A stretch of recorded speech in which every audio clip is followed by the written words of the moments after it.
વિદ્યાર્થી મિત્રો, આપણે કેપેસિટર ઉપર ઘણી બધી ચર્ચાઓ કરી છે અને હજુ પણ કેપેસિટર માટે આગળ એના જે કંઈ પ્રોબ્લેમ્સ છે અને થિયરી બાકી છે એ આપણે કન્ટિન્યુ કરીએ.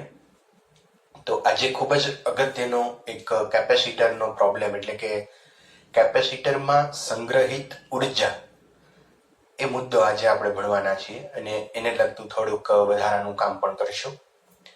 તો ગુજરાત બોર્ડ માટે અને કોમ્પિટિટિવ એક્ઝામ માટે પણ આ મુદ્દો ખૂબ જ અગત્યનો છે. ઘણી બધી વખત કેપેસિટર અને એની ઉર્જાને લગતા પ્રોબ્લેમ્સ છે એ પૂછાયેલા છે. તો એક પછી એક મુદ્દાની આપણે ચર્ચા કરતા જઈએ. તો આજે આપણે શરૂ કરીએ કેપેસિટરમાં સંગ્રહિત ઉર્જા. કેપેસિટરનો જે મેઇન ઉપયોગ છે એ ખરેખર કેપેસિટરનું જે વર્ક છે એ કેપેસિટર ઉર્જાનો સંગ્રહ કરે છે એનું મુખ્ય કાર્ય છે. ઘણી વખત એવું મિસઅન્ડરસ્ટેન્ડિંગ હોય કે કેપેસિટર છે એ વિદ્યુત ભારનો સંગ્રહ કરે છે. એકચ્યુઅલમાં કન્સેપ્ચ્યુઅલ જો આપણે વાત કરવી હોય તો એવું કહી શકાય કે કેપેસિટર એ ઉર્જાનો સંગ્રહ કરે છે.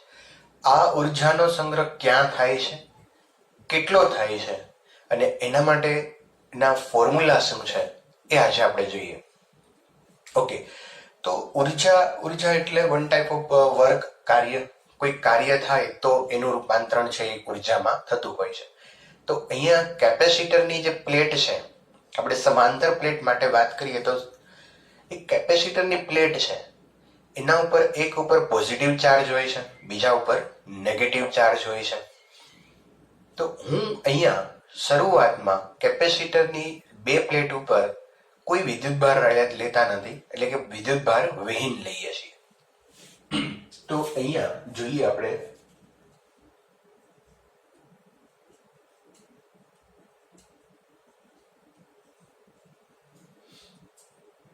પ્રારંભમાં બંને પ્લેટ પર કોઈ જ વિદ્યુતભાર છે નહીં. હવે ધારો કે આપણે આ જે પ્લેટ છે, 2 નંબરની પ્લેટ ઉપરથી ડીક્યુ વિદ્યુતભારને 1 નંબરની પ્લેટ ઉપર લાવવો છે. ડીક્યુ જે ચાર્જ છે પોઝિટિવ ચાર્જ છે, એ અહીંયા પોઝિટિવ ચાર્જ આવશે. હવે આવા ડીક્યુ વિદ્યુતભાર 2 ઉપરથી 1 ઉપર લાવતા જઈએ તો એક પ્લેટ ધીમે ધીમે ધન વિદ્યુતભારિત થતી જાય અને એના ઉપર જે ચાર્જ છે એ પ્લસ ક્યુ જેટલો થાય. ઉર્જા સંરક્ષણનો નિયમ આપણે વિચારીએ તો જો અહીંયા પ્લસ ક્યુ ચાર્જ હોય કે જે અહીંથી આવેલા છે, તો આના ઉપરથી પ્લસ ચાર્જ જાય છે એટલે 2 નંબરની જે પ્લેટ છે એ નેગેટિવલી ચાર્જ થવાની.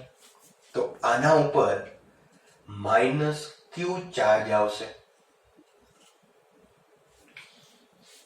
તો આ એક સ્થિતિ છે કે વિદ્યુતભાર વિહીન પ્લેટ ઉપરથી ડીક્યુ ચાર્જ, સૂક્ષ્મ ડીક્યુ એટલે સૂક્ષ્મ ચાર્જ આપણે 2 ઉપરથી 1 ઉપર લાવતા જઈએ અને અમુક સમય પછી જે પ્લેટ 1 છે એ પોઝિટિવલી ચાર્જ થઈ જશે, જેના ઉપર વિદ્યુતભાર પ્લસ ક્યુ હશે, અને પ્લેટ 2 છે એ નેગેટિવલી ચાર્જ થશે અને એના ઉપર ચાર્જ છે એ માઇનસ, અહીંયા માઇનસ ક્યુ હશે.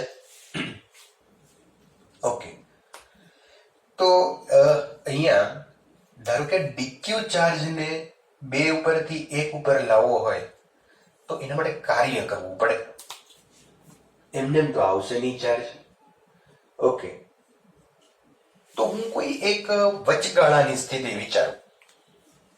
વચગાળાની એટલે કેવી કે ધારો કે 2 ઉપરથી 1 પ્લેટ ઉપર કોઈ સ્મોલ ક્યુ ચાર્જ આવ્યો છે. આ ક્યુમાં ધીમે ધીમે વધારો થતો જાય અને પછી કેપિટલ ક્યુ થાય. એક એક્ઝામ્પલ ન્યુમેરિકલ લઈએ તો ધારો કે આ 10 કુલમ હોય તો એમાં વધારો થતો જાય, અહીંથી આપણે લાવતા જઈએ તો 10, 11, 15, 20, 50, 100, તો અહીંયા ધીમે ધીમે કરતા કરતા 100 કુલમ ચાર્જ થશે. પણ હું કોઈક વચ્ચેની સ્થિતિ વિચારું છું. શરૂઆતમાં 0 હતા, ફાઇનલમાં 100 થયા, અને વચ્ચેની કોઈ એક સ્થિતિ વિચારીએ કે જેમાં 10 કુલમ છે.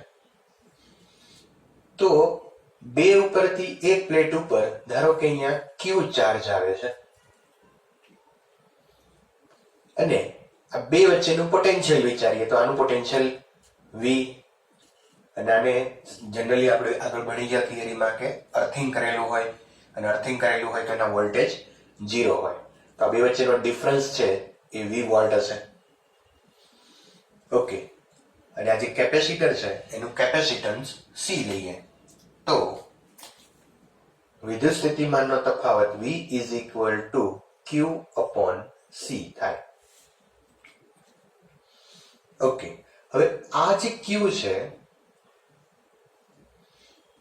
અહીંયા કોઈ આપણે એક ચાર્જ લઈએ, સ્મોલ ચાર્જ dq, સોરી.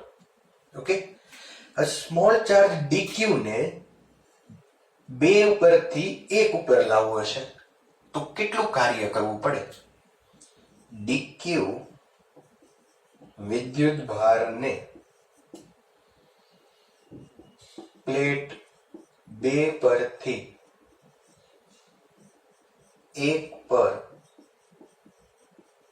લાવતા કરવું પડતું કાર્ય dw is equal to v delta q, v dq, vq આપણે હું સૂત્ર ભણ્યા છીએ. v એટલે બે વચ્ચેનો વિદ્યુત સ્થિતિમાન, અને ચાર્જ લાવીએ છીએ dq, તો v into dq. v ની વેલ્યુ અહીંથી મૂકીએ આપણે તો q by c into dq is equal to dw. તો સિમ્પલ dq જેટલો ચાર્જ બે ઉપરથી એક ઉપર લાવીએ તો આટલું કામ કરવું પડે. હવે ખરેખર આપણે અહીંયા dq જેટલો ચાર્જ લાવતા લાવતા લાવતા લાવતા કેપિટલ Q સુધી જવાના છીએ. તો આવા dq ચાર્જ વડે જે લાવવા માટે જે કાર્ય કરવું પડે છે, દરેક કાર્યના સરવાળા કરતા જવા પડે. અને એ સરવાળો જો અહીંયા સૂક્ષ્મ ચાર્જ હોય તો ઇન્ટિગ્રેશનમાં પરિણામે. તો ટોટલ ચાર્જ મારે કેપિટલ Q કરવા માટે પહેલા ચાર્જ આના ઉપર 0 હતો, અને 0 માંથી કેપિટલ Q કરવા માટે જે કાર્ય કરવું પડે છે એ કાર્ય આપણે લખીએ અહીંયા integration dw, that is total work, is equal to integration charge initially 0 હતા અને ત્યાંથી પછી આપણે લઈ આવશું Q. ટોટલ ચાર્જ આપણે કરવાના છે પ્લેટ ઉપર Q. તો એના માટે કાર્ય કરવું પડશે dw ની વેલ્યુ છે Q by C into dq. તો Q by C into dq. Okay, આનું ઇન્ટિગ્રેશન કરીએ તો Q નું વિકલન કરશો, સંકલન કરશો એટલે q² by 2 થઈ જશે. તો w is equal to q² by 2, see as it is, limit મૂકો 0 to q, and finally w is equal to q² by 2c. તો મિત્રો અહીંયા ઇનિશિયલી ચાર્જ 0 હતો, 0 માંથી કેપેસિટરની આ પ્લેટ ઉપર કેપિટલ Q ચાર્જ જમા કરવા માટે આપણે આટલું કાર્ય કરવું પડશે q² by 2c જેટલું. હવે આપણે જે વર્ક કરીએ છીએ અહીંયા, એ વર્ક કેપેસિટરની અંદર ઉર્જા સ્વરૂપે સંગ્રહ થાય છે, કારણ કે અહીંયા ક્ષેત્ર છે એ સંરક્ષિત છે. તો આપણે કરેલું વર્ક ક્યાંય જતું નથી, પણ એ ક્યાં જાય છે? યસ, ઉર્જા સ્વરૂપે સંગ્રહ થાય છે. તો આ જે કાર્ય છે એ કાર્ય કેપેસિટરની અંદર ઉર્જા સ્વરૂપે સંગ્રહ થાય તો આપણે અહીંયા લખી શકીએ કે કેપેસિટરની ઉર્જા U is equal to q² by 2c. આના જુદા જુદા આપણે સ્વરૂપો લખીએ તો Q બરાબર C અહીંયા મૂકી દો તો ફોર્મ્યુલા થશે હાફ, અહીંયા q² c² v² થશે, એક c કેન્સલ થઈ જશે એટલે cv². બીજું અહીંયા તમે c ની વેલ્યુ મૂકો q/v એટલે એક q કેન્સલ થઈ જશે ને અપોન v ફરીવાર સમીકરણ 1 માં c q/v મૂકતા u ½ vq તો આવું બનશે અહીંયા. તો આ ત્રણ સૂત્ર એવા કેપેસિટરની સંગ્રહિત ઉર્જા માટેના. તો અહીંયા q²/2c જે ઉર્જા છે જે ચાર્જ વિદ્યુતભારના સ્વરૂપમાં હશે કે જ્યારે કેપેસિટરની પ્લેટ ઉપર વિદ્યુતભાર ગોઠવાના હોય અને બેટરી ન જોડેલી હોય. જ્યારે બેટરી ન જોડો ત્યારે કેપેસિટરની પ્લેટ ઉપર જે વિદ્યુતભાર છે એ એમનેમ રહેશે વિદ્યુતભારના સંરક્ષણના સિદ્ધાંત મુજબ.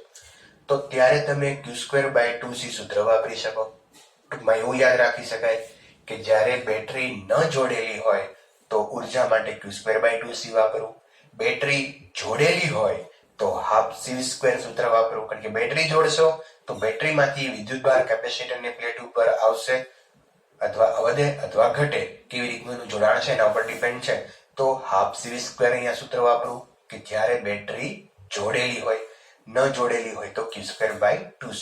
મોસ્ટ પ્રોબેબલ આ બે સૂત્રનો જ આપણે યુઝ કરવાનો આવશે. હાફ vq છે આનું થોડું કન્ક્લુઝન કરીએ. અચ્છા, અહીંયા તમે જુઓ તો સપોઝ આ ચાર્જ છે આવશે ક્યાંથી?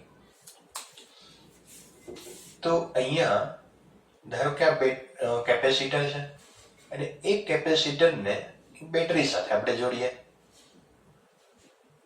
બેટરી નેગેટિવ પોઝિટિવ ટર્મિનલ અને વોલ્ટેજ V અહીંયા 0 એટલે કે બંને વચ્ચેનો વિદ્યુત સ્થિતિમાનનો તફાવત હશે V. હવે જો અહીંયા કોઈ સ્વિચ હોય, એ સ્વિચને હું ઓન કરું તો બેટરીના જે પોઝિટિવ ટર્મિનલ છે એ આ પ્લેટ સાથે જોડાયેલો છે. તો આ પ્લેટ છે ધીમે ધીમે પોઝિટિવ બનશે અને આ પ્લેટ છે એ નેગેટિવલી ચાર્જ થાય. એટલે કે વિદ્યુતભાર આના ઉપર પોઝિટિવ ચાર્જ જમા થશે અને અહીંયા નેગેટિવ થશે. તો ધીમે ધીમે કરતા કરતા બેટરી પાસેથી આ વિદ્યુતભારો જે છે એ કેપેસિટરને ચાર્જ કરશે. તો બેટરી દ્વારા કેટલું વર્ક થાય? ઓકે, તો કેપેસિટરની આ પ્લેટ ઉપર ચાર્જ ધારો કે q છે, અહીંયા -q છે. કેપેસિટર ઉપર વિદ્યુતભાર આપણે પૂછીએ કેટલો છે તો પ્લસ ધન જે પ્લેટ છે એના ઉપર જે ચાર્જ છે એ બોલાય છે q. તો બેટરી દ્વારા થતું કાર્ય W = V × Q. અને કેપેસિટરમાં સંગ્રહિત ઉર્જા આપણે અહીંયા જોઈ. કેપેસિટરમાં સંગ્રહિત ઉર્જા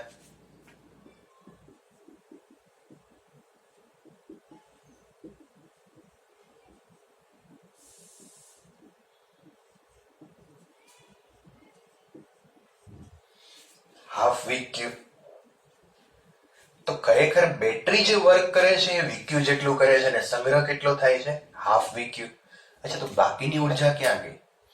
ઓકે, તો મિત્રો બાકીની જે ઉર્જા છે એ હીટ સ્વરૂપે વ્યય થાય છે, તો ડિસિપેટ થાય છે.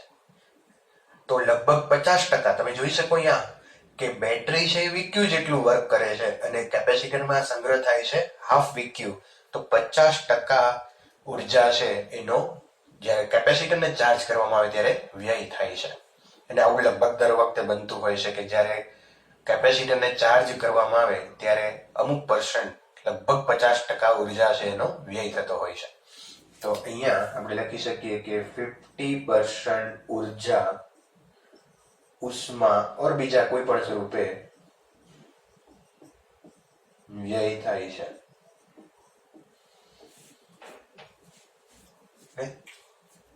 તો ફરી એક વખત આ બધા ફોર્મ્યુલા છે ખાસ યાદ રાખજો, જેનો ઉપયોગ આપણે આગળ પ્રોબ્લેમની અંદર કરવાનો આવશે.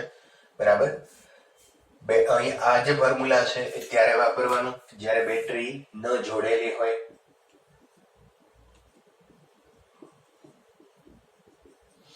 આ ફોર્મ્યુલા ત્યારે યુઝ કરશું જ્યારે બેટરી જોડેલી હોય. ઓકે, હવે પ્રશ્ન એક બીજો અહીંયા એ પણ ઉભો થાય કે આ જે ઉર્જા આવી એ ઉર્જાનો સંગ્રહ ક્યાં થતો હશે? Q²/2C લ્યો, હાફ CV² લ્યો કે હાફ VQ લ્યો, આ ઉર્જા જે કેપેસિટરમાં સંગ્રહ થાય છે પણ એ ક્યાં થાય છે?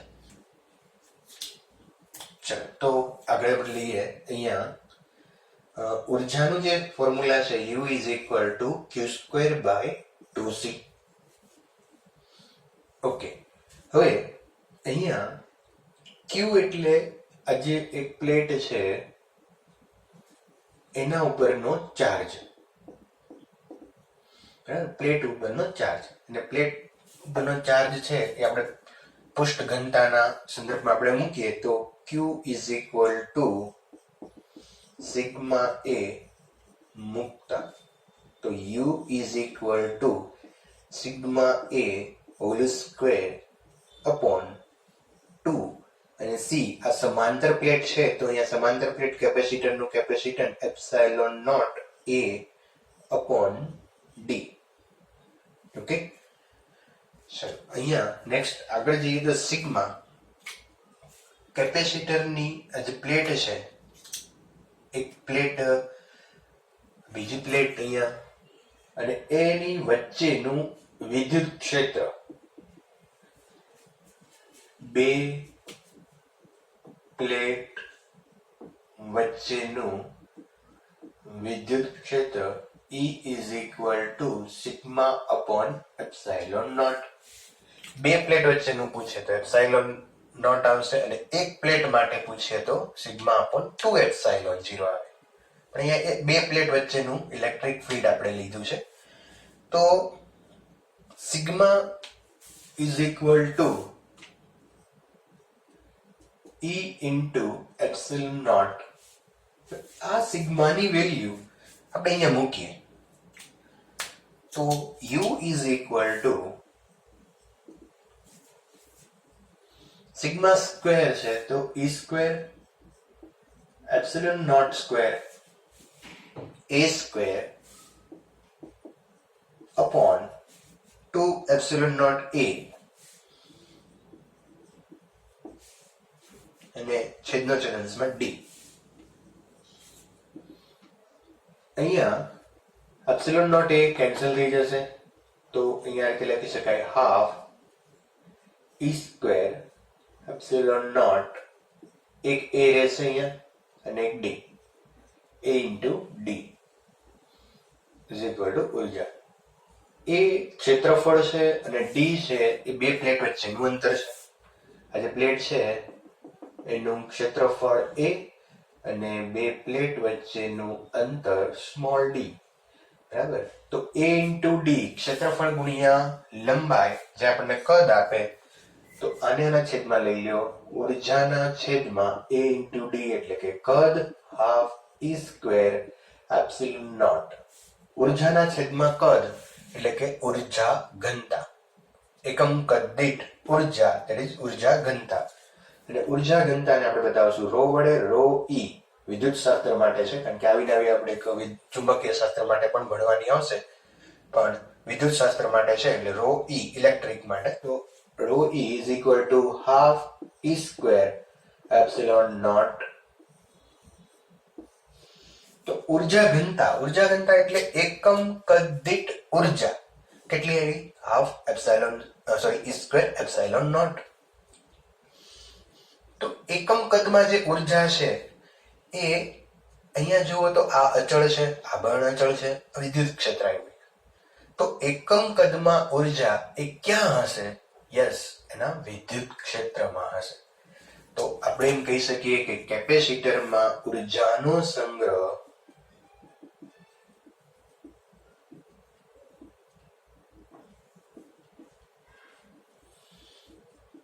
તેની બે પ્લેટ વચ્ચેના વિદ્યુત ક્ષેત્રમાં થાય છે. ખૂબ જ અગત્યની વાત, કેપેસિટરની બે પ્લેટ વચ્ચેના વિદ્યુત ક્ષેત્રની અંદર ઉર્જાનો સંગ્રહ થાય છે. અને આ ફોર્મ્યુલા આપણે યાદ રાખશું, ρ = ½ a² એપ્સિલોન નોટ. આનો ઉપયોગ આગળ ઉપર હજી પણ આપણે કરવાનો આવશે. જ્યારે વિદ્યુત ચુંબકીય તરંગો ભણશું ત્યારે આ સૂત્રથી એક ક્વેશ્ચન આપણે ત્યાં ડિરાઈવ કરવાનો છે, તો ખાસ આને યાદ રાખશો. ઓકે, આગળ જોઈએ આપણે તો કેપેસિટરની આ જે પ્લેટ છે એ પ્લેટ ઉપર ચાર્જ છે Q. બીજી પ્લેટ તમે લ્યો તો એના ઉપર પણ ચાર્જ છે ને એ ચાર્જને કારણે ઇલેક્ટ્રિક ફિલ્ડ પ્રોડ્યુસ થાય. તો કોઈ એક પ્લેટના ઇલેક્ટ્રિક ફિલ્ડમાં બીજી પ્લેટનો ચાર્જ આવ્યો. મિત્રો યાદ કરો, વિદ્યુત ક્ષેત્રમાં કોઈ વિદ્યુત ભાર આવે તો એના ઉપર બળ લાગે. અને બળ કેટલું હોય? QE જેટલું હોય. બરાબર. તો અહીંયા ક્વેશ્ચન એ છે કે કેપેસિટરની એક પ્લેટ બીજી પ્લેટ પર કેટલું બળ લગાડશે.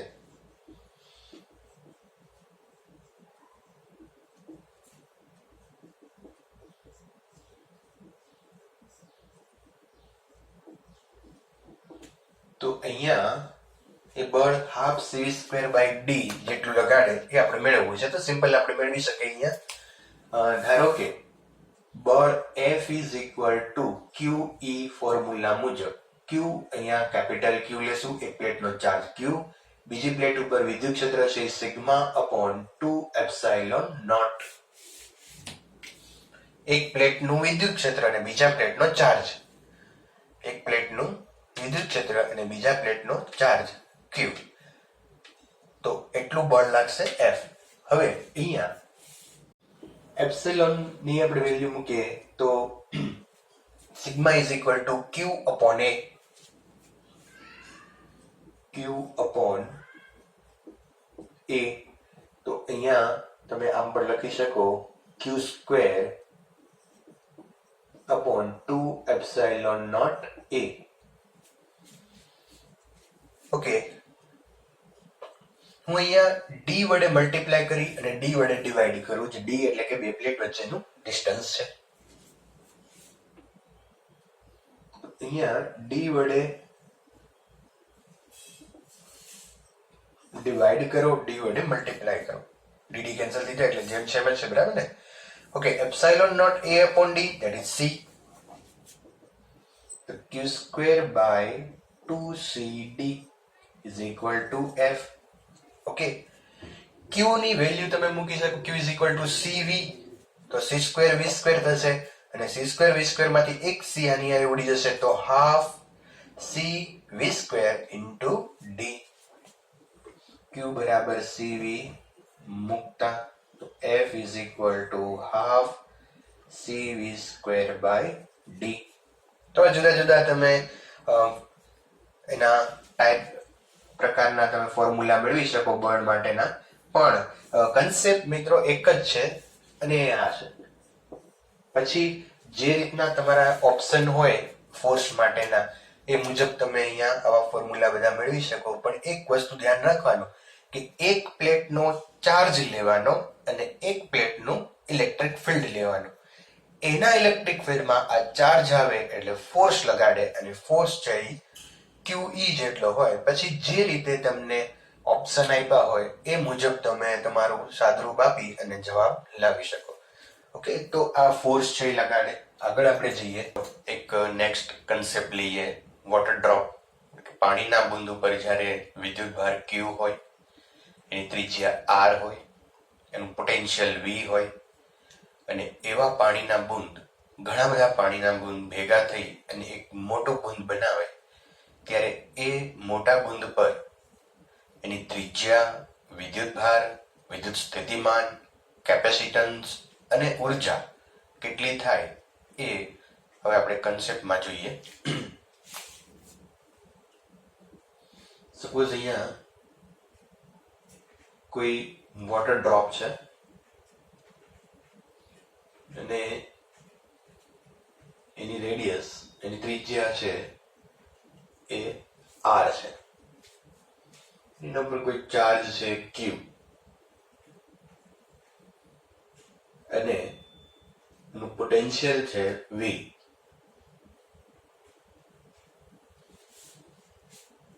હવે આવા ઘણા બધા પાણીના બુંદ, સપોઝ n વોટર ડ્રોપ ભેગા થઈ છે,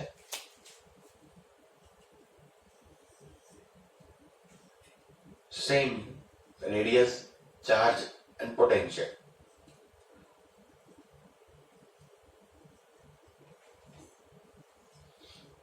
ને એક મોટું બુંદ બનાવે છે, મોટો બુંદો બનાવે.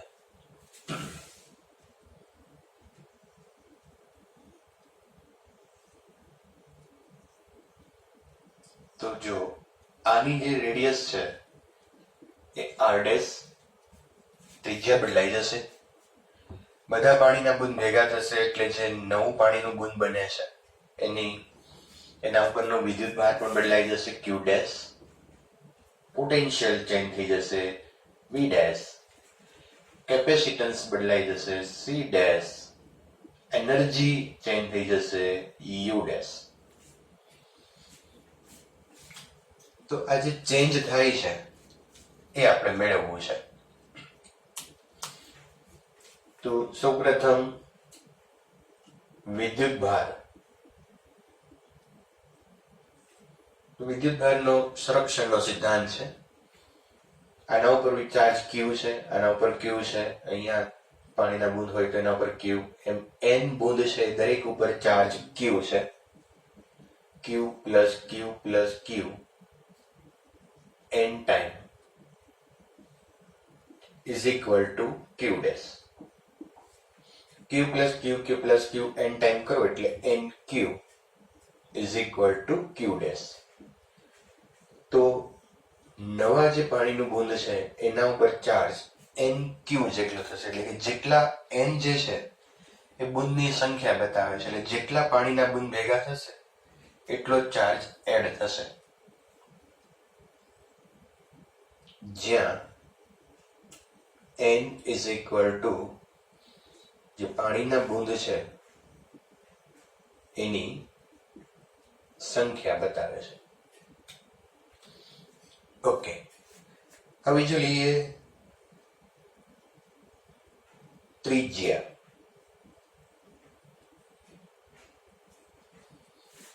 તો અહીંયા જે પાણીના બુંદ ભેગા થાય એમાં જે પહેલું બુંદ છે એનું કદ, બીજાનું કદ, ત્રીજાનું કદ, એમ n બુંદ પાણીના ભેગા કરો અને એનું કદ છે એ નવા બુંદના કદ જેટલું થાય. તમે ત્રિજ્યાનો સીધો સરવાળો ન કરી શકો કે r પ્લસ r એમ n time r is equal to r dash, જેમ વિદ્યુત ભારમાં કર્યું. કારણ કે અહીંયા ફોટોગ્રાફિક વિવર્ધન થાય, બધી બાજુ પાણીનું બુંદ છે એનું વિસ્તરણ થાય. એટલે આપણે એવું કહી શકીએ કે n પાણીના બુંદનો કદનો સરવાળો બરાબર જે નવું બુંદ બન્યું છે એનું કદ. તો અહીંયા આપણે લઈએ આ પ્રથમ બુંદ છે, અહીંયા હું લખું કે n પાણીના બુંદનો સરવાળો ઇઝ ઇક્વલ ટુ નવા બુંદનું કદ. તો n પાણીના બુંદનો કદનો સરવાળો લઈએ તો 4/3πr³ plus 4/3πr³ plus n વખત આવું કરશું આપણે ઇઝ ઇક્વલ ટુ નવું જે બુંદ બન્યું છે એનું કદ 4/3πr⁻³. મિત્રો અહીંયા 4/3π n ટાઈમ છે એટલે એને કોમન કાઢી અને અહીંયા આની સાથે કેન્સલ કરી શકાય. તો અહીંયા રહેશે r³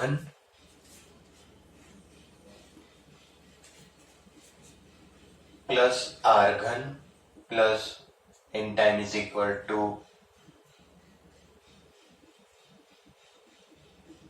r ડેશ ઘન. તો અહીંયા લખી શકાય nr³ is equal to r dash gun.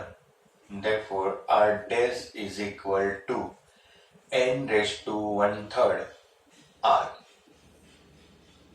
અહીંયા ઘનમૂળ આપણે કાઢીએ, આર ડેશ નું ઘનમૂળ આર ડેશ ક્યુબ નું ઘનમૂળ આર ડેશ, એન નું ઘનમૂળ 1/1/3, આર ઘન નું આર. તો અહીંયા શું બતાવે છે કે જે પાણીના બુંદ ભેગા થાય છે એની 1/3 તમે ઘાત લ્યો, મલ્ટીપ્લાય આર કરો, એટલું નવા બુંદની ત્રિજ્યા થાય. સપોઝ 8 પાણીના બુંદ ભેગા થતા હોય તો નવા બુંદની જે ત્રિજ્યા છે એ 8r ની થાય, પણ 8⁻1/3r એટલે કે 2r થાય. જ્યારે 8 પાણીના બુંદ ભેગા થાય ત્યારે નવા બુંદની ત્રિજ્યા છે એ બમણી થાય છે, નહીં કે 8 ગણી. ધ્યાન રાખજો. તો આ કોન્સેપ્ટ, આ ફોર્મ્યુલા છે, યાદ રાખજો. નેક્સ્ટ લઈએ આપણે પોટેન્શિયલ.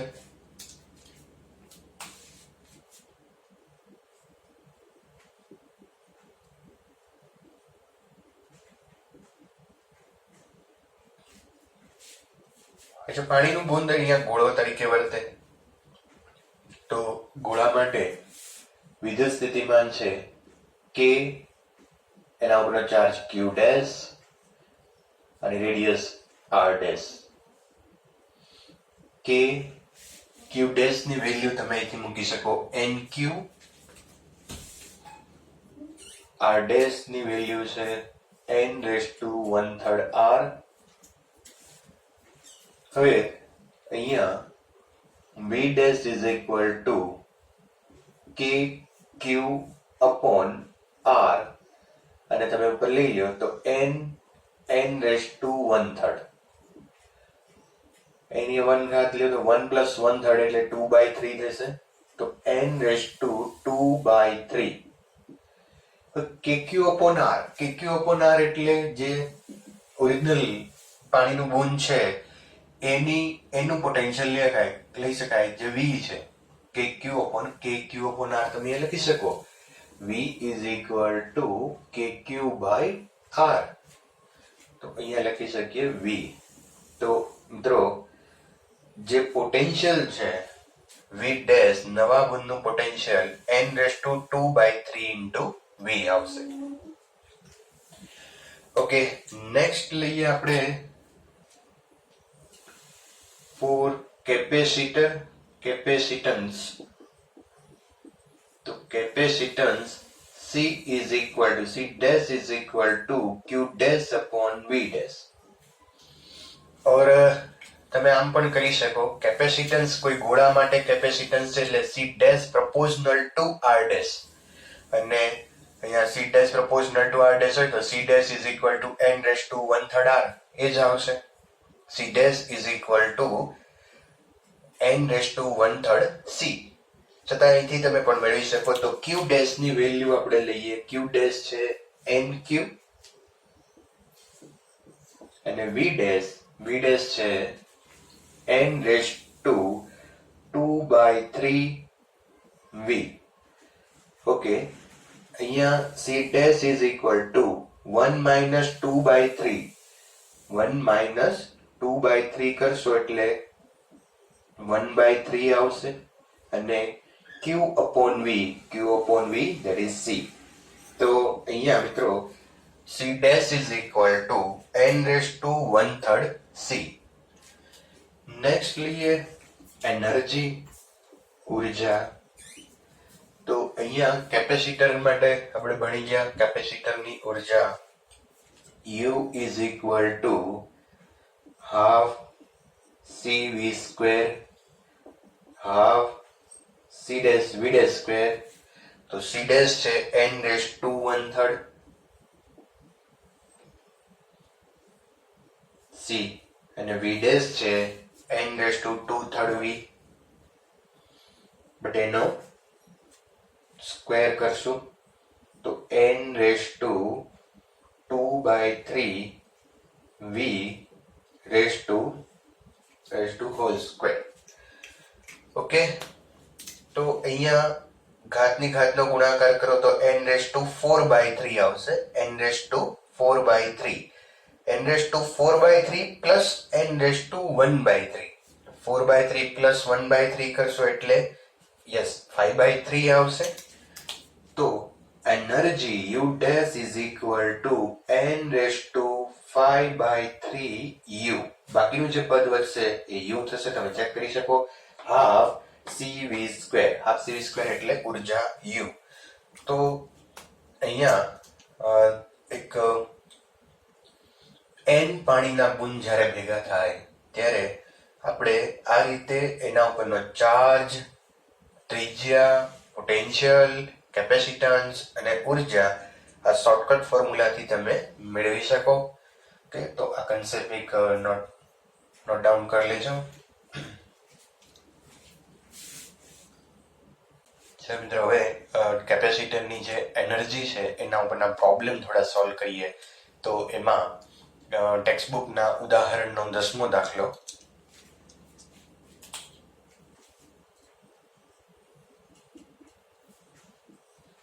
અહીંયા ક્વેશ્ચન એવો છે કે કોઈ 900 પિકોફેરાડે નું કેપેસિટર છે અને એને 100 વોલ્ટની બેટરી સાથે જોડેલું છે.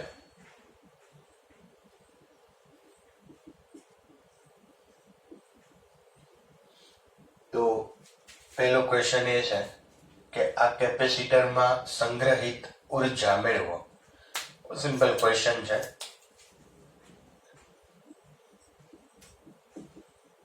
કેપેસિટરમાં સંગ્રહિત ઉર્જા U is equal to half CV square. મિત્રો, બેટરી જોડેલી છે એટલે હાફ CV સ્ક્વેર યુઝ કરશું. હાફ C ની વેલ્યુ છે 900 10⁻12 V સ્ક્વેર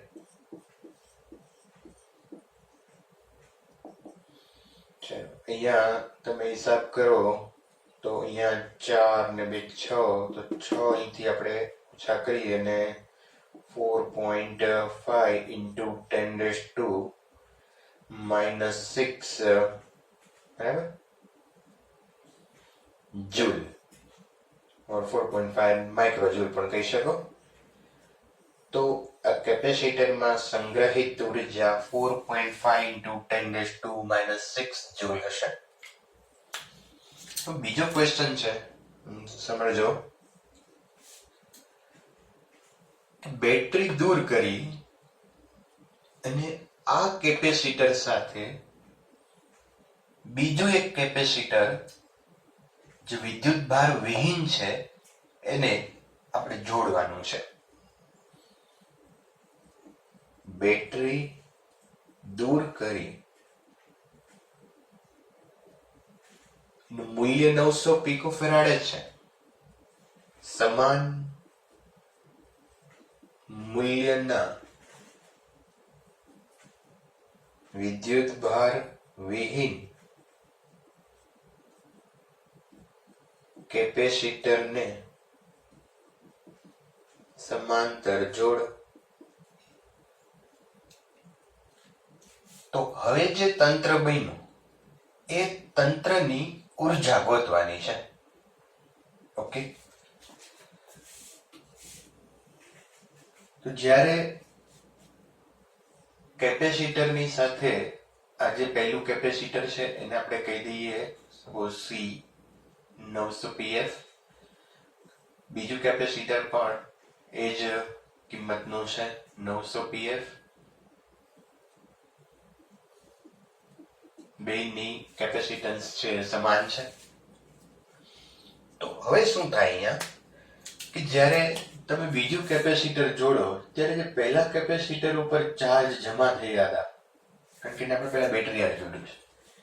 બેટરી આડે જોડો એટલે બેટરીમાંથી પોઝિટિવ ચાર્જ છે એ પ્લેટ ઉપર અને નેગેટિવ ચાર્જ અહીંયા બીજી પ્લેટ ઉપર જમા થાય, ચાર્જિંગ થાય અહીંયા કેપેસિટરનું. તો એ જે ચાર્જ જમા થયા છે એ ચાર્જ જ્યારે તમે બીજું કેપેસિટર જોડો ત્યારે બીજા કેપેસિટર મારફતે ડિસ્ચાર્જ થાય. એટલે કે થોડોક ચાર્જ આને પણ મળે. હવે અહીંયા જે ચાર્જ થયા હતા એ ચાર્જ આના ઉપરથી ડિસ્ચાર્જ થઈ અને આને ચાર્જ કરશે. બે ઉપર એની કેપેસિટી મુજબ ચાર્જ છે એ વિતરિત થાય. આપણે પહેલા લેક્ચરમાં ભણી ગયા છીએ કે જ્યારે કોઈ બે કેપેસિટર અથવા તો બે ગોળાને જ્યારે આપણે જોડીએ ત્યારે એના પર વિદ્યુત ભારનું વિતરણ કેવી રીતે હોય. તો એનું ફોર્મ્યુલા હું અહીંયા લખું. ધારો કે આના ઉપર ચાર્જ Q1 હોય તો Q1 is equal to QC1 upon C1 plus C2 અને Q2 is equal to QC2 upon C1 plus C2. તો આ રીતે ચાર્જ છે એ ડિસ્ટ્રીબ્યુટ થાય છે. બરાબર છે. અચ્છા, અહીંયા Q શું બતાવે છે? Yes, total charge. Total charge કેટલો હતો? તો કે એ તો 900 pkf ના આ પહેલા જે કેપેસિટર છે એના ઉપર જ હતો, એને બીજાને આપ્યો છે. તો એ ટોટલ ચાર્જ આપણે અહીંયા કેલ્ક્યુલેટ કરી લઈએ. અને ટોટલ ચાર્જ કેપેસિટર ઉપર ટોટલ ચાર્જ ગોતવો હોય તો Q is equal to CV. Simple formula છે. C ની વેલ્યુ છે 900 into 10 raised to minus 12 voltage આપ્યા છે 100. 9 into 10 raised to minus 1 2 3 4 and 8 થઈ જશે કુલમ. તો ટોટલ ચાર્જ આવી ગયો 9 into 10 raised to minus 8 coulomb. હવે તમે આ ટોટલ ચાર્જ છે તમારી પાસે, આને C1 કયો આને C2 કયો, તો C1 અને C2 પણ છે તો Q1 અને Q2 મળી જાય. અહીંયા મિત્રો આ ફોર્મ્યુલાનો યુઝ કરવાની જરૂર નથી. એનું રીઝન એ છે કે બંનેના કેપેસિટન્સ સરખા છે. અહીંયા તમે બેના કેપેસિટન્સ સરખા મૂકો તો C plus C 2C અને C કેન્સલ થઈ જશે તો Q/2. તો બે ઉપર વિદ્યુત ભાર અડધો અડધો વહેંચાઈ જાય. તો 9 into 10 raised to minus 8 coulomb છે તો એનો અડધો અડધો વિદ્યુત ભાર તમે બે ઉપર વહેંચી શકો. અચ્છા, તો બંને ઉપર વિદ્યુત ભાર છે એ સમાન જ હશે. Q1 is equal to Q2, અડધો અડધો જાય એટલે સમાન જ રીતે વહેંચાશે. તો 4.5 into 10 raised to minus 8 coulomb. Suppose અહીંયા C1 અને C2 છે એના મૂલ્યો જુદા જુદા હોય તો તમારે આ ફોર્મ્યુલાનો યુઝ કરી અને Q1 અને Q2 મેળવી શકો. ઓકે, તો થોડા ચાર્જ અહીંથી અહીંયા ગયા છે. બરાબર, એટલે આ પણ ચાર્જ થઈ ગયું છે. હવે બંનેના તંત્રની ઉર્જા કીધી છે. તંત્રની ઉર્જા આપણે મેળવવી હોય તો પહેલા આની ઉર્જા મેળવશું, પછી બેનો સરવાળો કરશું. પણ મિત્રો આ બંનેની ઉર્જા તો સમાન જ હશે એટલે આપણે કોઈની એકની જ મેળવીએ. તો તંત્રની ઉર્જા માટે U1 is equal to U2 is equal to Q square by 2C1. બધું સરખું જ છે. અચ્છા, હવે તમે અહીંયા જોઈ શકો કે બેટરી જોડેલી નથી, અને બેટરી જોડેલી ન હોય તો Q square by 2C સૂત્ર ફોર્મ્યુલા યુઝ કરશું. અહીંયા બેટરી જોડેલી છે તો ઉર્જા કેલ્ક્યુલેટ કરવા માટે હાફ CV સ્ક્વેર લીધું હતું, તો ખાસ ધ્યાન રાખતા જજો. ઓકે, ચલો Q square by 2C મુજબ આપણે ગણીએ તો Q square એટલે 4.5 into 10 raised to minus 8 whole square upon 2C. C છે 900 into 10 raised to minus 12. Okay, આનો તમે હિસાબ કરશો એટલે તો નો આન્સર આવશે 1.125 into 10 raised to minus 6 joule. તો U1 બરાબર આટલો હશે, એ જ રીતે U2 બરાબર પણ આટલું જ આવશે 1.125 into 10 raised to minus 6 joule. હવે તંત્રની ઉર્જા ગોતવી હોય તો U1 plus U2 કરવાથી તમને મળી જાય તો અહીંયા 2.25 into 10 raised to minus 6 joule.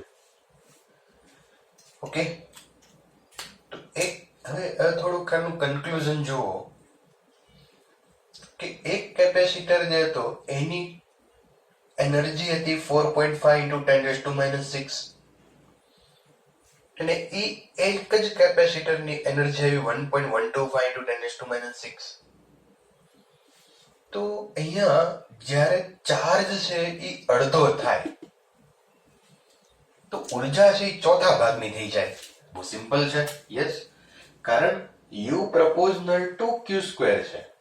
જો ચાર્જ અડધો થાય તો U dash proportional to Q/2 whole square.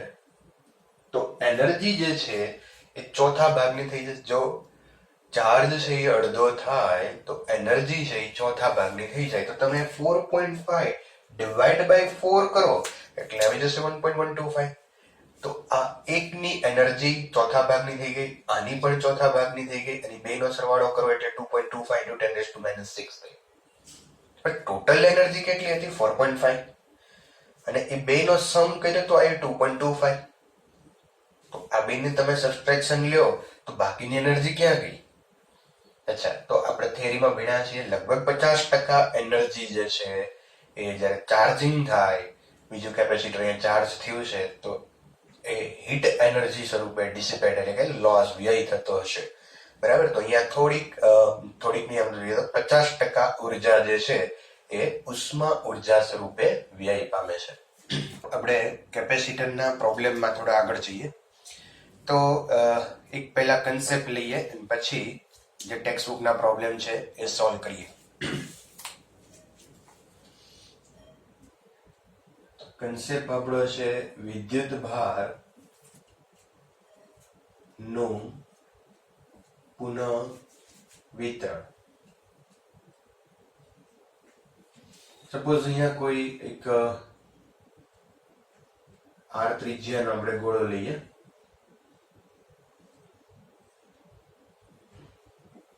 એના પર ચાર્જ જે છે એ Q1, પોટેન્શિયલ એનું V1 અને કેપેસિટન્સ C1. બીજો કોઈ એક ગોળો લઈએ જેની ત્રિજ્યા R2 છે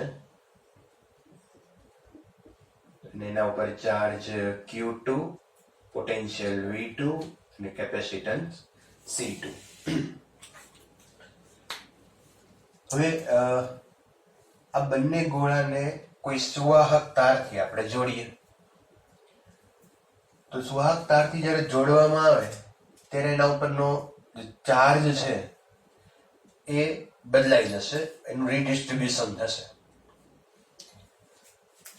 તો આ જે પરિસ્થિતિ છે એ કોઈ તાર જોડ્યા પહેલાની છે. હવે કોઈ આપણે સુવાહક તારથી આ બંને ગોળાને જોડી દઈએ. ત્રિજ્યામાં કોઈ ફેર ન પડે.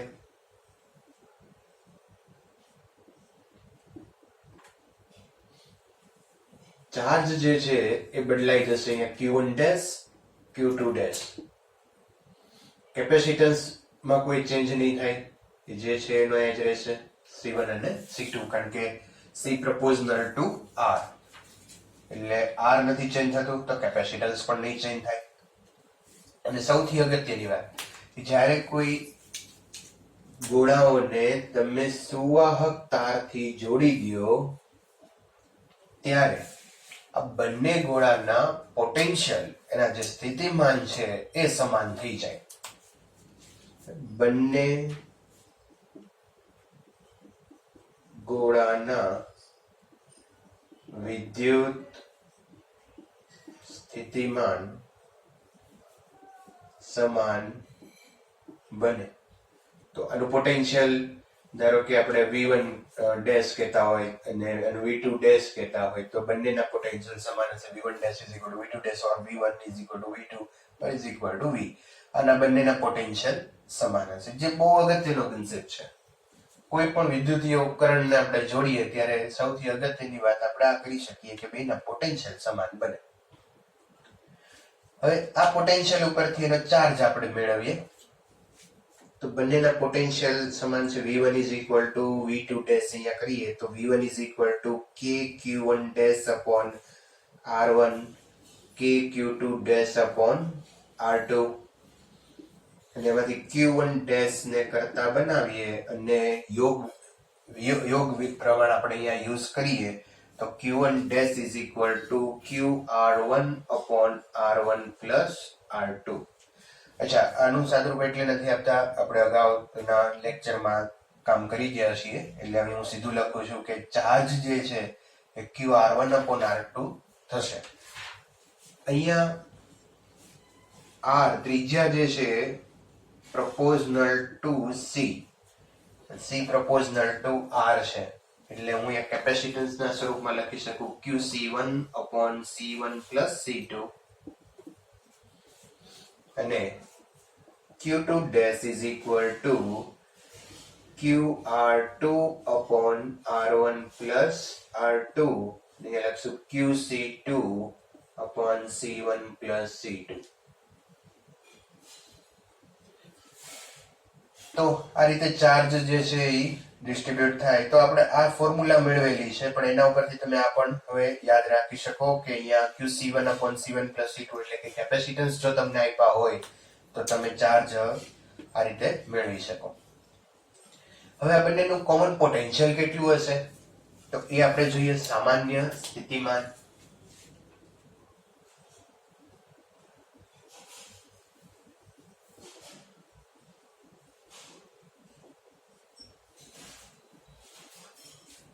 વિદ્યુતભારના સંરક્ષણના સિદ્ધાંતનો ઉપયોગ કરીએ. વિદ્યુતભાર સંરક્ષણ પરથી જોડાણ પહેલા વિદ્યુતભાર અને જોડાણ પછી વિદ્યુતભાર છે એ સમાન હોય તો Q જોડાણ પહેલા ઇઝ ઇક્વલ ટુ Q જોડાણ બાદ. ઓકે, તો જોડાણ પહેલા જે ચાર્જ છે, ટોટલ ચાર્જ છે એ q1 પ્લસ q2 અને જોડાણ પછીનો જે ટોટલ ચાર્જ છે q1 dash plus q2 dash. Okay, તો અહીંયા q1 is equal two c ઉપરથી c1v1 વત્તા c2v2 ઇઝ ઇક્વલ ટુ અહીંયા લખીએ c1v વત્તા c2v. જોડાણ પછી બેના પોટેન્શિયલ v છે. હવે તમે આમાંથી v ને સૂત્રનો કરતા બનાવો તો v is equal to c1v1 વત્તા c2v2 upon c1 plus c2. તો આ થઈ ગયું બેનું સામાન્ય સ્થિતિમાન. તો આ ફોર્મ્યુલા છે યાદ રાખશો. ઘણા બધા પ્રોબ્લેમ ની અંદર આનો યુઝ કરીને તમે એનું કોમન પોટેન્શિયલ છે એ મેળવી શકો. તો ખૂબ જ અગત્યની આ ફોર્મ્યુલા છે. ઓકે, હવે જ્યારે તારથી આપણે બંને ગોળાને જોડીએ તો એમાં એનર્જી લોસ થાય છે, ઉર્જાનો વ્યય થાય, કારણ કે ચાર્જનું રીડિસ્ટ્રીબ્યુશન થાય તો એનર્જી લોસ થાય. આ એનર્જી લોસ કેટલો છે એ આપણે ફાઇન્ડ કરવું છે, પણ એ પહેલા વિડીયો છે પોઝ કરી અને આ છે નોટ કરી લ્યો.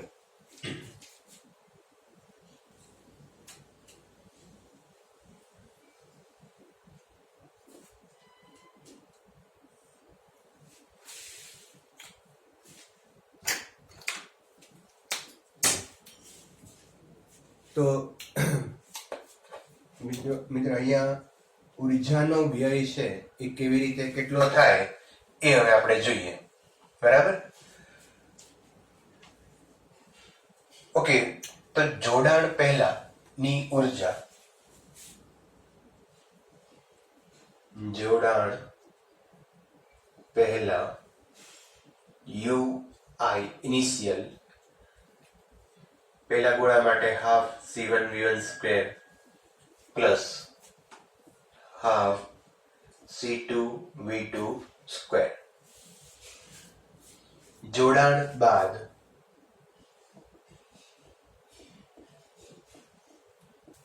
ફાઇનલ હાફ c1v સ્ક્વેર વત્તા હાફ c2v સ્ક્વેર. હવે અહીંયા જોડાણ પછીની અને જોડાણ પહેલાની ઉર્જાનો જો તફાવત લઈએ તો ઉર્જાનો લોસ આપણને મળી જાય. તો UF અહીંયા મિત્રો ખાસ તમને યાદ હશે કે જોડાણ બાદ પોટેન્શિયલ છે એ સમાન છે એટલે આપણે અહીંયા V લીધા છે. તો UF minus UI is equal to half. જો હાફ છે બધી જ પદની અંદર છે એટલે આપણે એને કોમન લઈ લઈશું. UF એટલે અહીંયા આવશે V square C1 plus C2. UF એટલે આ છે પણ એમાંથી પણ V સ્ક્વેર કોમન લીધા છે C1 plus C2 minus UI એટલે આવશે C1 V1 સ્ક્વેર માઇનસ થઈ જશે આપણ minus C2 V2 square.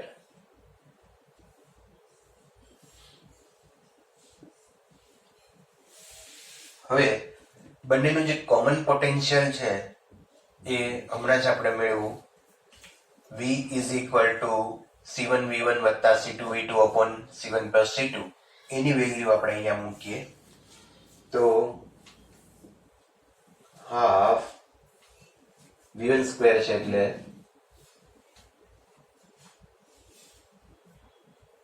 C1 V1 વત્તા C2 V2 whole square upon C1 plus C2 whole square. V square ની વેલ્યુ મૂકી into C1 plus C2 minus C1 V1 square minus C2 V2 square. ચલો એક C1 plus C2 cancel થઈ જશે. આનું વર્ગની રીતે વિસ્તરણ કરીએ તો half C1 square V1 square plus C2 square V2 square plus 2C1 C2 V1 V2. Okay અને આનાની હારે મલ્ટીપ્લાય કરો તો C1 નો મલ્ટીપ્લાય બે સાથે થશે અને C2 નો મલ્ટીપ્લાય પણ બે સાથે થશે. પહેલા આપણે C1 નો મલ્ટીપ્લિકેશન કરીએ તો C1 સ્ક્વેર V1 સ્ક્વેર અને અહીંયા કરશું તો minus C1 C2 V2 square. હવે C2 ને મલ્ટીપ્લાય કરો તો minus C1 C2 V1 square minus C2 square V2 square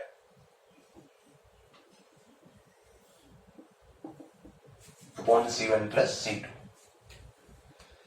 okay હવે અહીંયા તમે જુઓ તો C1 સ્ક્વેર V1 સ્ક્વેર અને અહીંયા છે minus C1 square V1 square they get cancel. એ જ રીતે C2 સ્ક્વેર V2 સ્ક્વેર અને અહીંયા છે C2 square V2 square cancel. હવે આ ત્રણ સ્ટેપ અહીંયા રહ્યા 1 2 અને 3. હવે આ ત્રણેયની અંદરથી C1 C2 જે છે તમે જોઈ શકો કે કોમન નીકળશે તો C1 C2 હું માઇનસ C1 C2 કોમન લઉં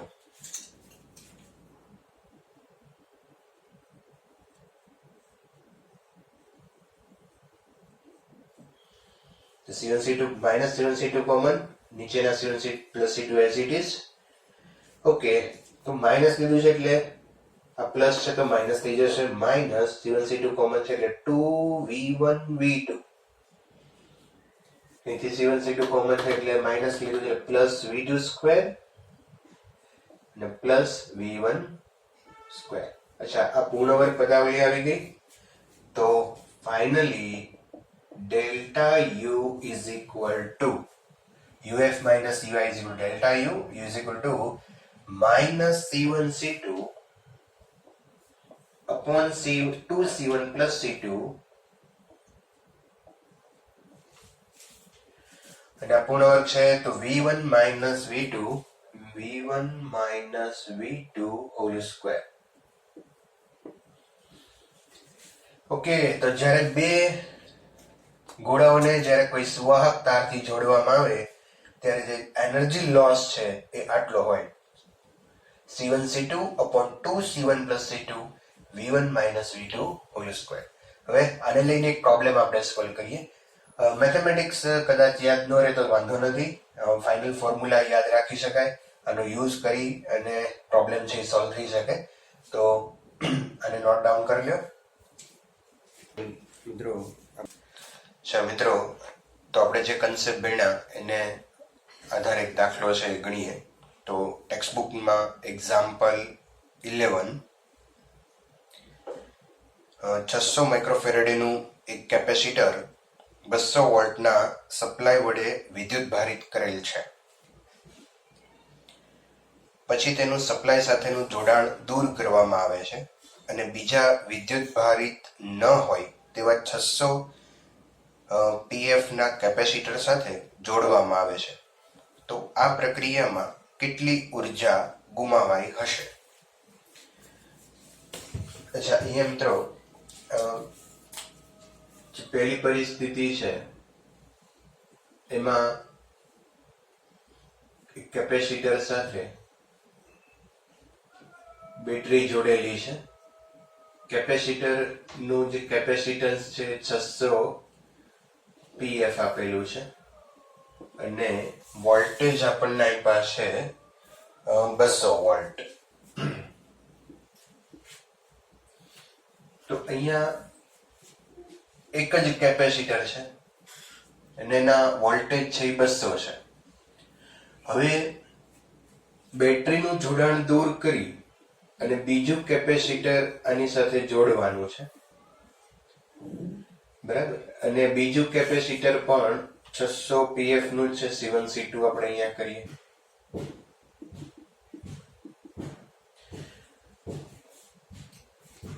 તો જ્યારે બીજું કેપેસિટર જોડો ત્યારે પહેલું જે કેપેસિટર છે એના ઉપરથી ચાર્જ બીજા કેપેસિટર ઉપર ડિસ્ટ્રીબ્યુટ થાય અને પરિણામે એનર્જી લોસ થાય. તો જ્યારે આવું જોડાણ કરવામાં આવે તો એનર્જી લોસ છે એના માટેનું ફોર્મ્યુલા આપણે લઈએ તો delta you is equal two C1C2 upon 2C1 plus C2 V1 minus V2 whole square. અહીંયા C1 અને C2 બે સેમ છે, 600 માઇક્રોફેરાડે. તો અહીંયા લખીએ આપણે C1 600 into 10 raised to minus 12 again 600 into 10 raised to minus 12 into 10 raised to minus 12 upon 2 C1 plus C2. તો સીધું અહીંયા લખી શકાય 1200 into 10 raised to minus 12 C1 plus C2 સીધું લખીએ આપણે. હવે V1 minus V2 whole square. V1 એટલે કે જે શરૂઆતમાં કેપેસિટર જે છે પેલું એનું પોટેન્શિયલ, તો એને આપણે બેટરી આરે જોડેલું છે એટલે એનું પોટેન્શિયલ 200 થાય. માઇનસ V2 એટલે શરૂઆતમાં જે કેપેસિટર હતું એનું પોટેન્શિયલ, પણ શરૂઆતમાં આપણા પરિસ્થિતિમાં કોઈ કેપેસિટર છે જ નહીં અને કેપેસિટર નથી તો એનું પોટેન્શિયલ 0 હશે હોલ સ્ક્વેર. ઓકે, તો આને તમે સિમ્પલ સાદુરૂપ આપો તમને જવાબ મળી જાય ડેલ્ટા યુ, જે એનર્જી લોસ આપણને બતાવે છે, બરાબર. તો ખાસ અહીંયા શું ધ્યાનમાં રાખવાનું આવ્યું કે શરૂઆતમાં એક જ કેપેસિટર હતું તો પોટેન્શિયલ V2 છે એ આપણે 0 લીધું અને પ્રોબ્લેમ આપણે સોલ્વ કરી શકીએ. આવો જ એક બીજો પ્રોબ્લેમ આપણે લઈએ.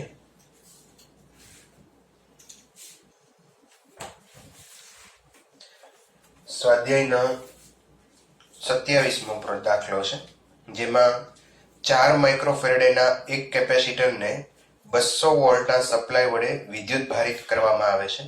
મટીરિયલની અંદર 400 લખેલું છે તો ત્યાં એક સુધારો કરશો કે 200 વોલ્ટના સપ્લાય વડે વિદ્યુત ભારિત કરવામાં આવે છે.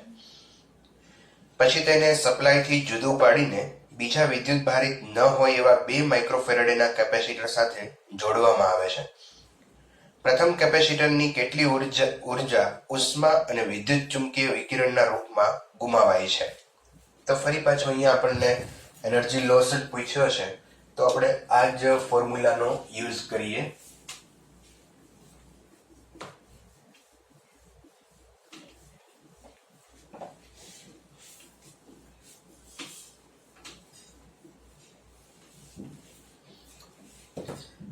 અહીંયા પહેલા આપણને C1 4 માઇક્રોફેરાડે છે અને વોલ્ટેજ V1 200 વોલ્ટ છે.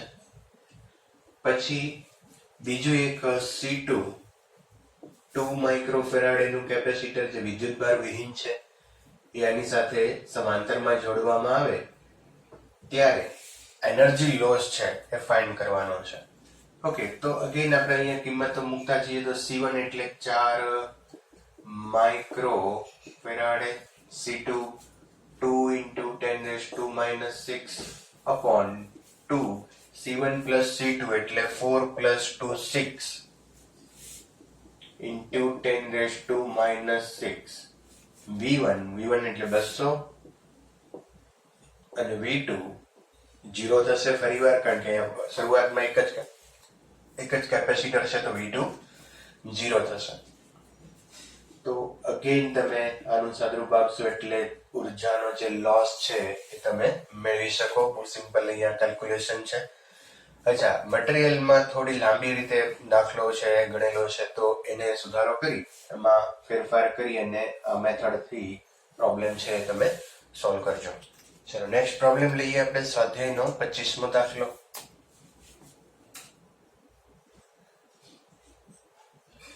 હવે એની અંદર અહીંયા આપણને કેપેસિટર નું જોડાણ આ રીતે આપેલા છે.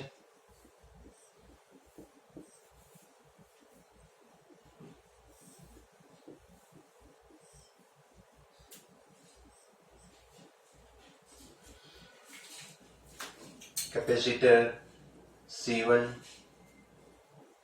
આ જે છે 100 PF, C2 C3 આ બંને છે 200 PF ના છે અને C4 અગેન 100 PF અને અહીંયા બેટરી જે છે એ 300 વોલ્ટની આપેલી છે. હવે અહીંયા બે કામ કરવાના છે. એક સમતુલ્ય કેપેસિટન્સ મેળવવાનું છે અને બીજું કે દરેક કેપેસિટર ઉપર ચાર્જ આપણે મેળવવાનો છે. દરેક કેપેસિટર ઉપર વિદ્યુતભાર કેટલો હોય. પહેલા આપણે આનું સમતુલ્ય કેપેસિટન્સ મેળવીએ. તો સિમ્પલ અહીંયા જોઈ શકો કે C2 અને C3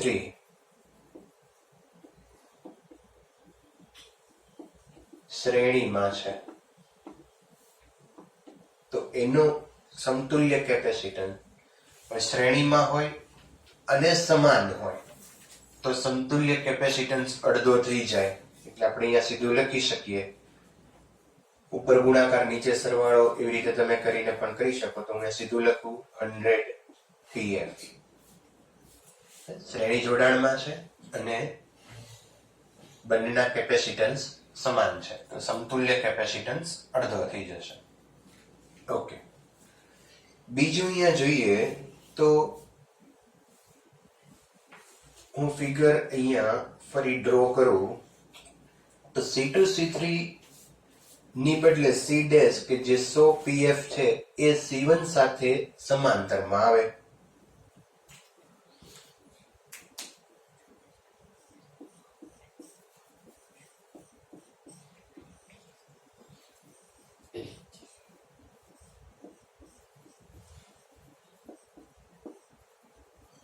C1 અને C', C2 C3 નો સમતુલ્ય C' અને અહીંયા C1. તો C1 અને C' એ સમાંતર જોડાણમાં છે અને સમાંતર જોડાણમાં હોય તો આપણે સીધો સરવાળો કરી શકીએ. તો અહીંયા લખીએ કે C' અને C1 સમાંતરમાં હોવાથી સમતુલ્ય capacitance C" is equal to C' plus C1 અને C' છે 100, C1 પણ 100 છે તો અહીંયાથી જશે 200 PF. હવે મિત્રો C1 અને C' ને દૂર કરી અને એ બંનેનો સમતુલ્ય C ડબલ ડેશ અહીંયા મૂકો તો C ડબલ ડેશ અને C4 જે છે એ શ્રેણીમાં આવશે. તો ફરી ફિગર અહીંયા ડ્રો કરીએ તો C ડબલ ડેશ અને એની સાથે આ C4 શ્રેણીમાં આવશે. બેટરી અહીંયા છે એટલે બરાબર આ રીતે છે તો શ્રેણીમાં થશે. હવે C ડબલ ડેશ અને C4 શ્રેણીમાં હોય તો સમતુલ્ય કેપેસિટન્સ C ડબલ ડેશ અને C4 શ્રેણીમાં હોવાથી સમતુલ્ય capacitance C equivalent is equal to ઉપર ગુણાકાર નીચે સરવાળો. તો C ડબલ ડેશ આપણે લઈ આવ્યા છીએ 200 pf અને C4 છે 100 ડિવાઈડ બાય 200 પ્લસ 100. તો C equivalent is equal to 200 divided by 3 pf picofarad. Okay, તો અહીંયા C equivalent આવી ગયું. એની ફિગર આપણે ફરી ડ્રો કરી. આ બંનેને તમે દૂર કરી અને એક અહીંયા કેપેસિટર મૂકો C equivalent અને એ થશે 300 વોલ્ટ આપેલા છે અહીંયા. તો હવે એક પછી એક આપણે ચાર્જ છે એ મેળવતા છીએ. તો સૌપ્રથમ અહીંયા C ઇક્વિવેલન્ટ આપણો એક આન્સર પૂરો થઈ ગયો. બીજો ક્વેશ્ચન આપણને એ પૂછ્યો છે કે દરેક કેપેસિટર ઉપર ચાર્જ મેળવો. તો ક્રમશઃ આપણે મેળવતા છીએ ચાર્જ. ઘણી બધી જુદી જુદી રીતો હોય છે પણ એમાંની આ એક રીત છે કે અહીંયા સૌપ્રથમ જે સમતુલ્ય કેપેસિટન્સ છે એના ઉપર ચાર્જ મેળવો. C ઇક્વિવેલન્ટ પર વિદ્યુત ભાર Q is equal to CV મુજબ. તો C 200/3 અને V 300. અને અહીંયા 200 pf છે તો into 10⁻⁻12 multiply 300. ઓકે, તો અહીંયા ચાર્જ થઈ જશે Q is equal to 2/3 અને અહીંયાથી 3 કેન્સલ કરી નાખો તો 2 બરાબર into 10⁻⁻12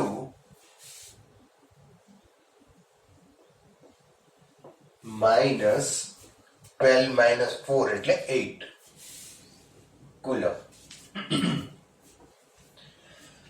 હવે C ઇક્વિવેલન્ટ ઉપર આના ઉપર ચાર્જ છે 2 into 10⁻⁸.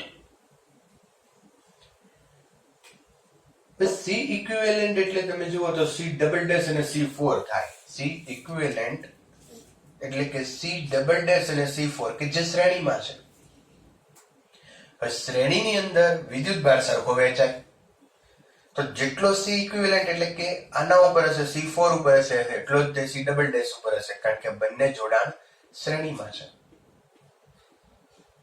ફરી વાર ધ્યાન રાખો, C ઇક્વિવેલન્ટ નો અર્થ એવો થાય કે C ઇક્વિવેલન્ટ એટલે શું છે તો કે C ડબલ ડેશ અને C4 શ્રેણીમાં છે એનો સમતુલ્ય આ છે. તો C જેટલો C ઇક્વિવેલન્ટ ઉપર ચાર્જ હશે એટલો C ડબલ ડેશ અને C4 ઉપર હશે અને એનું કારણ એ શ્રેણીમાં છે. મિત્રો અહીં C ડબલ ડેશ અને C4 શ્રેણીમાં હોવાથી બંને પર વિદ્યુત ભાર સમાન હોય.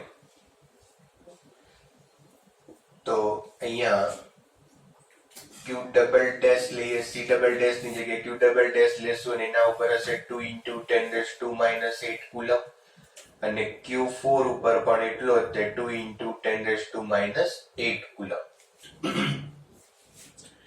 અચ્છા, સી ડબલ ડેશ ને હવે થોડાક આગળ આપણે એનાલિસિસ કરીએ તો સી ડબલ ડેશ એટલે છે સી ડેશ અને C1 કે જે સમાંતરમાં છે.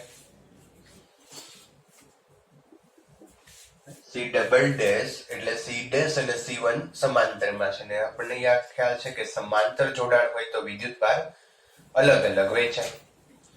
હવે વિદ્યુતભાર અલગ અલગ જશે, જુદો જુદો જાય, જે તમે Q બરાબર CV ઉપરથી ગણી શકો. પણ અહીંયા હજુ શોર્ટકટ આપણે વિચારીએ તો બંનેના કેપેસિટન્સ સરખા છે. સી ડેશ એટલે 100 અને C1 પણ 100 છે. જો બેયના કેપેસિટન્સ સરખા હોય તો વિદ્યુતભાર અડધો અડધો વહેંચાઈ જાય. એટલે અહીં સી ડેશ અને C1 સમાંતરમાં છે તથા બંનેના કેપેસિટન્સ સમાન હોવાથી વિદ્યુતભાર અડધો અડધો વહેંચાય. તો અહીંયા આના ઉપર lassi Q dash is equal to Q1 is equal to આનો અડધો કરીએ તો 1 × 10⁻8 કુલમ. હવે Q dash એટલે કે C dash નો વિચાર કરવો તો C dash એટલે શું છે તો કે C2 અને C3 શ્રેણીમાં છે. જો C2 અને C3 શ્રેણીમાં હોય તો અગેન બંને ઉપર વિદ્યુતભાર છે એ સમાન વહેંચાય છે. અહીં C2 અને C3 શ્રેણીમાં હોવાથી બંને પર વિદ્યુતભાર સમાન વહેંચાય. તો Q2 is equal to Q3 is equal to 1 × 10⁻8 coulomb. તો આ રીતે તમે આ પ્રોબ્લેમ છે એ સોલ્વ કરી શકો. મિત્રો, આવો જ એક પ્રોબ્લેમ બીજો આપણે છે એ લઈએ, પણ અને વિડીયો પોઝ કરી અને ઉતારી લ્યો. ઉદાહરણનો 9મો દાખલો છે, ટેક્સ્ટ બુક એક્ઝામ્પલ 9. એમાં આ રીતે કેપેસિટરનું જોડાણ છે એ કરીને આપેલું છે.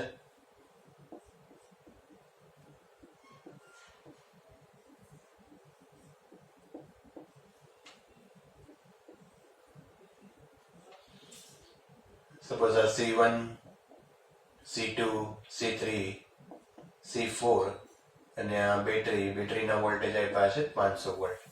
અગેન ક્વેશ્ચન સેમ છે, સમતુલ્ય કેપેસિટન્સ મેળવો અને દરેક કેપેસિટર પર વિદ્યુતભાર મેળવો. તો અહીંયા આપણે સિમ્પલ જોઈ શકીએ કે C1, C2 અને C3 છે એ શ્રેણીમાં છે. C1, C2, C3 શ્રેણીમાં છે તો સમતુલ્ય capacitance 1/C dash is equal to 1/C1 plus 1/C2 plus 1/C3. અહીંયા દરેક જે કેપેસિટર છે એની વેલ્યુ છે 10 માઇક્રોફેરાડે છે. દરેક C1, C2, C3, C4 બધા સમાન છે અને 10 માઇક્રોફેરાડેના છે. તો 1/10 plus 1/10 plus 1/10 that is 3/10 or 10/3 microfarad.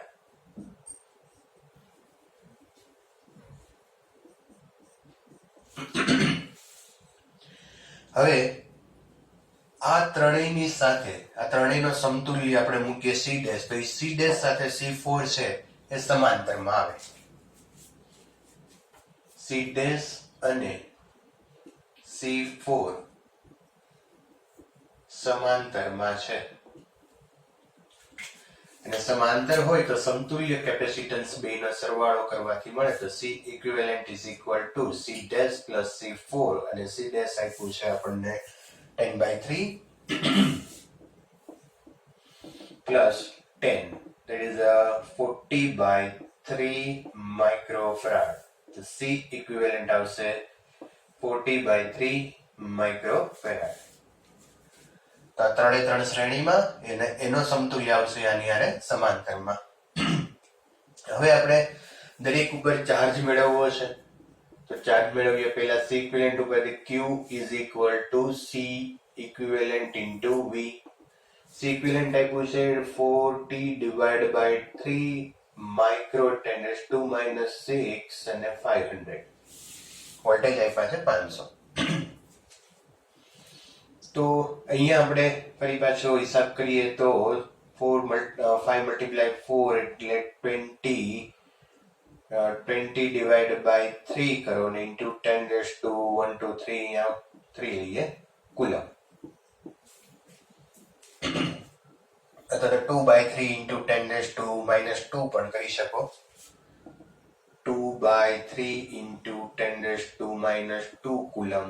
તો ચાર્જ આવ્યો, ઇક્વિવેલન્ટ ચાર્જ આવ્યો. હવે ઇક્વિવેલન્ટ એટલે શું છે?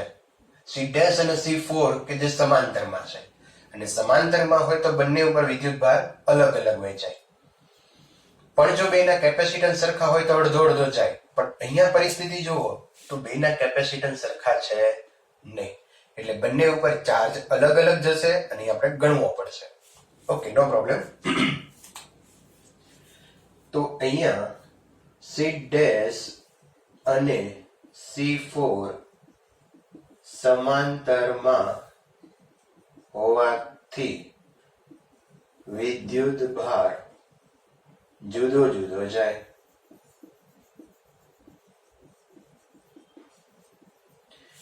હવે બે પર કેટલો છે ગણવો હોય તો Q બરાબર C વાળું ફોર્મ્યુલા યુઝ કરીએ. ચલો, તો પહેલા હું અહીંયા કેલ્ક્યુલેટ કરું C4 ઉપર. તો Q4 is equal to CV મુજબ. C એટલે 10 માઇક્રોફેરાડ અને વોલ્ટેજ આપણને આપ્યા છે 500. તો અહીંયા આપણે કરી શકીએ 5 into 10⁻⁻6 સોરી 1 2 3 એટલે -3 और 0.5 into 10⁻⁻2 -2 ના ઓર્ડરમાં લાવીએ તો આ રીતે કરી શકાય. બરાબર. C' ઉપર ગણી શકો, અથવા તો 2/3 આ જે ટોટલ ચાર્જ છે એમાંથી 0.5 બાદ કરો તો પણ C' ઉપર મળી જાય. અને C' ઉપર એમ ન કરવું હોય ને આ રીતે ગણવું હોય તો પણ તમે ગણી શકો. તો Q' લઈએ આપણે C'(V). C' એટલે 10/3 into 10⁻⁻6, V એટલે 500. તો અહીંયા આવશે 0.5/3 into 10⁻⁻2 Q'. તમારો હિસાબ કરી શકો. ઓકે, તો ચલો આપણે અહીંયા હવે Q' નો વિચારીએ. તો Q' એટલે શું છે? Q' એટલે કે C' ઉપરનો ચાર્જ છે. Q' છે C' ઉપરનો ચાર્જ છે, અને C' છે એ C1 C2 અને C3 શ્રેણીમાં બતાવે છે. અને જો શ્રેણીમાં હોય તો બધા જ ઉપર વિદ્યુતભાર સમાન હોય. તો અહીંયા C1 C2 C3 શ્રેણીમાં છે માટે વિદ્યુતભાર સમાન હોય. તો કેટલો હશે? આપણે લખી શકીએ Q1 is equal to Q2 is equal to Q3 is equal to 0.5/3 into 10⁻⁻2 coulomb. તો આટલો ચાર્જ હશે.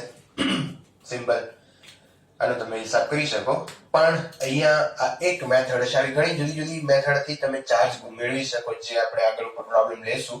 પણ આ એક મેથડ છે કે જે મેથડથી તમે કેપેસિટર પર પહેલા સમતુલ્ય કેપેસિટન્સ મેળવી લો અને ત્યારબાદ એનાલિસિસ કરો કે એક પછી એક અહીંયા કેપેસિટર વેલ્યુ જોતા જઈએ અને એના ઉપર ચાર્જ કેલ્ક્યુલેટ કરતા જઈએ. તો આ રીતે તમે કામ કરી શકો.